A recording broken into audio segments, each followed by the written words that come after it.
জয় শ্রী গুরুদেব।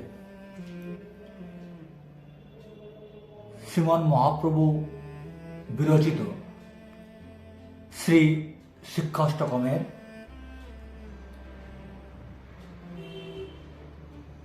চতুর্থ শ্লোক আজ আমরা পাঠ করব এবং তার মর্মার্থ উপলব্ধি করব। ন ধনং ন জনং ন সুন্দরীং কবিতাং বা জগদীশ কাময়ে মম জন্মনি জন্মনীশ্বরে ভবতাদ ভক্তির অহৈতুকিতয়ে। হে জগদীশ, আমি ধন, জন বা সুন্দরী রমণী কামনা করি না।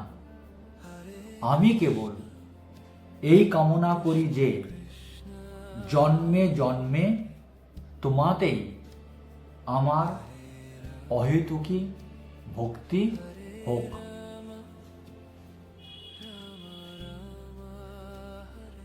ভগবান শ্রী চৈতন্য মহাপ্রভু ভক্তের ভাবে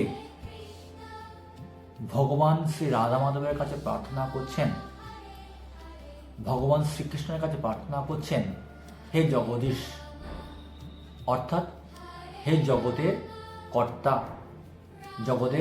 জগতের ঈশ্বর। আমি ধনসম্পত্তি, আমার অনুগামীগণ অর্থাৎ জন বা সুন্দরী স্ত্রী বা রমণী পেতে চাই না। আমি কেবল হে জগদীশ্বর তোমার কাছে এই প্রার্থনা করি, এই কামনা করি যেন আমার জন্মে জন্মে অর্থাৎ প্রতি জন্মেই তোমার চরণে অহেতুকী ভক্তি থাকে। এখান থেকে ভগবান চৈতন্য মহাপ্রভু আমাদেরকেও এই শিক্ষা দিচ্ছেন, যাতে এই কলিযুগে, এই কলহপ্রিয়তার যুগে দুর্লভ মনুষ্য রূপে এই জড়জগতে জন্মলাভ করা প্রতিটি মানুষ তারা আধ্যাত্মিক চেতনা বৃদ্ধি করার জন্য অনুসন্ধান বা আধ্যাত্মিক বিষয়বস্তু চর্চায় লিপ্ত হয়। এই দুর্লভ মনুষ্য জীবনটাকে শুধুমাত্র ধনসম্পত্তি সংগ্রহ করার প্রচেষ্টায় বা বিভিন্ন অনুগামীরা, ফলোয়ার্সরা যেন আমাকে সর্বদা ঘিরে থাকে, তোষামোদ করে, আমাকে প্রশংসা করে, এরকম কামনা না করে বা সুন্দরী রমণী বা স্ত্রীর সঙ্গসুখ করবার বাসনায় নিজেকে সর্বদা ব্যস্ত না রেখে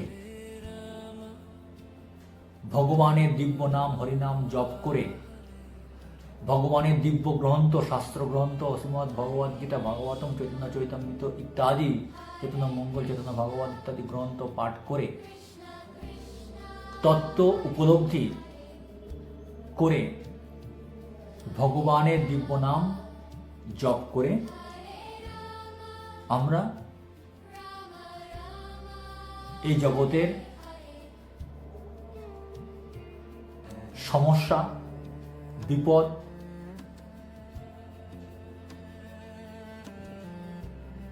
এবং অন্যান্য যে সমস্ত দুর্বিপাক রয়েছে সেগুলো থেকে মুক্ত হয়ে আমাদের প্রকৃত আলয়ে ভগবত ধামে ফিরে যাওয়ার জন্য প্রচেষ্টা করতে থাকি।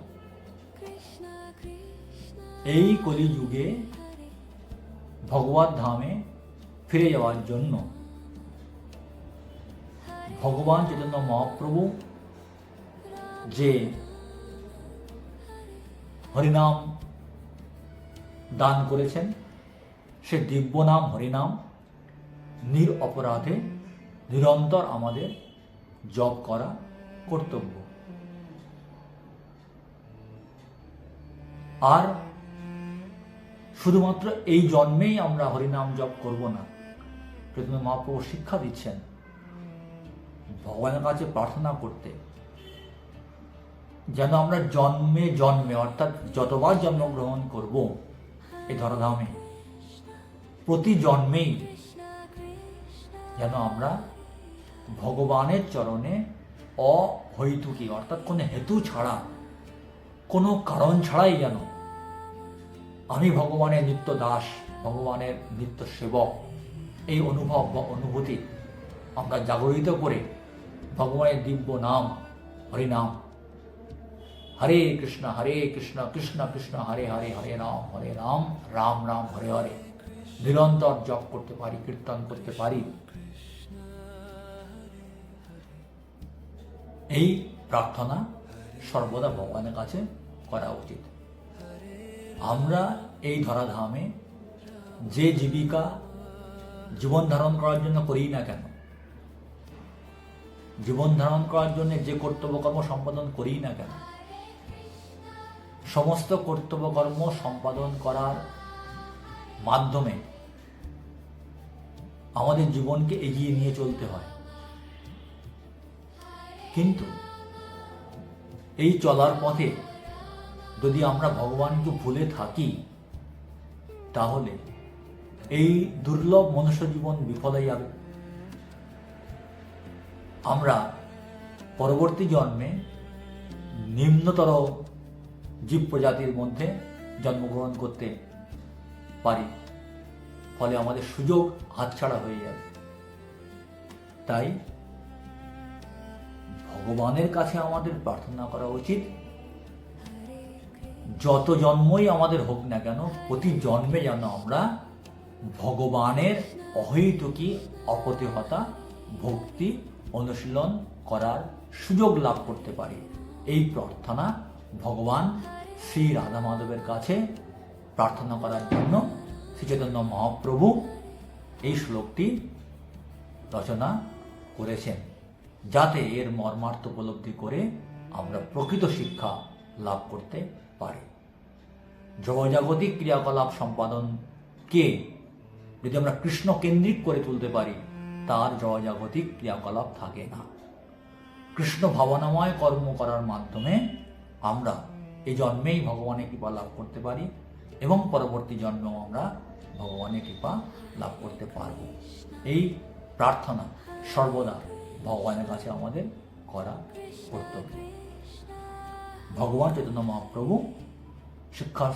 শ্রী শিক্ষাষ্টমের 4 নম্বর শ্লোকের মাধ্যমে তিনি ধনসম্পত্তি, অনুগামী এবং স্ত্রী সঙ্গ সুখ লাভের প্রচেষ্টায় নিজেকে ব্যাপৃত না রেখে ভগবানের অহেতুকী ভক্তির প্রতি আমাদের আকর্ষিত হওয়ার ব্যাপারে সর্বদা উদ্গ্রীব থাকার জন্য শিক্ষা দান করেছেন।